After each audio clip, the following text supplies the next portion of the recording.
SIR নিয়ে জাতীয় নির্বাচন কমিশনকে চিঠি মমতা বন্দ্যোপাধ্যায়ের।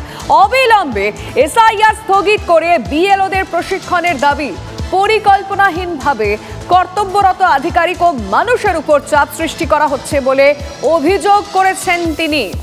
এসআইআর প্রক্রিয়া অরাজক, বিপজ্জনক। কমিশনকে লেখা চিঠিতে উল্লেখ করেছেন মুখ্যমন্ত্রী মমতা বন্দ্যোপাধ্যায়।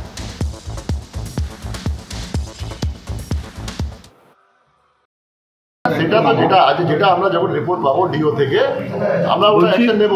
এটা তো ইসিআই দেখবে না, এটা সিও তো এটা কোনো রোল নেই এর মধ্যে। এসআইআর ডিক্লারেশন ইসিআই পাওয়ার আছে, সিও তো এটা ও আছে, অফিসার আছে, ইসিআই ডাইরেকশন অ্যাপ্লাই করতে হচ্ছে সিও কে ডিও কে। এটা পলিসি ডিসিশন মধ্যে সিও নেই। মমতা বন্দ্যোপাধ্যায়ের গুমর ফাঁস হয়ে গেছে। এখন তিনি তাই চাইছেন যে এসআইআর স্থগিত করা হবে। স্থগিত হলে কি হবে? এক্সটেন্ড যদি করতে চায়, স্বাভাবিকভাবে মমতা বন্দ্যোপাধ্যায় সরকারের টেনিওর পার হয়ে যাবে ভোট করাতে করাতে।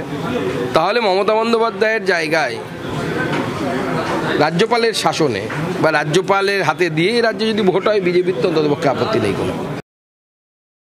চিঠি দেওয়াটা কোনোভাবেই বেঠিক নয়। এতদিন সময় লাগলো কেন? নির্বাচন কমিশন আনপ্রিপেয়ার্ড, এবং এটা যে একটা ছেলে মানুষই হচ্ছে, যথাযথভাবে হচ্ছে না। নির্ভুল ভোটার লিস্ট করার জন্য মৃত মানুষের নাম বাদ দিতে হবে, ডাবল এন্ট্রি বাদ দিতে হবে, ভুতুড়ে ভোট বাদ দিতে হবে। এটার জন্য এত কাঠখড় পোড়ানোর দরকার ছিল না।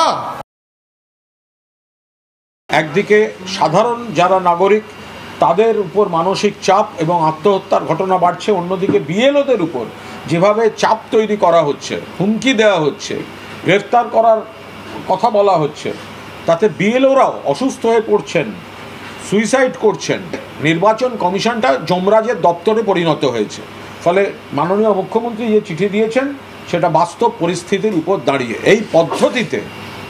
এই পদ্ধতিতে সুষ্ঠুভাবে কোনো কাজ হওয়া সম্ভব নয়।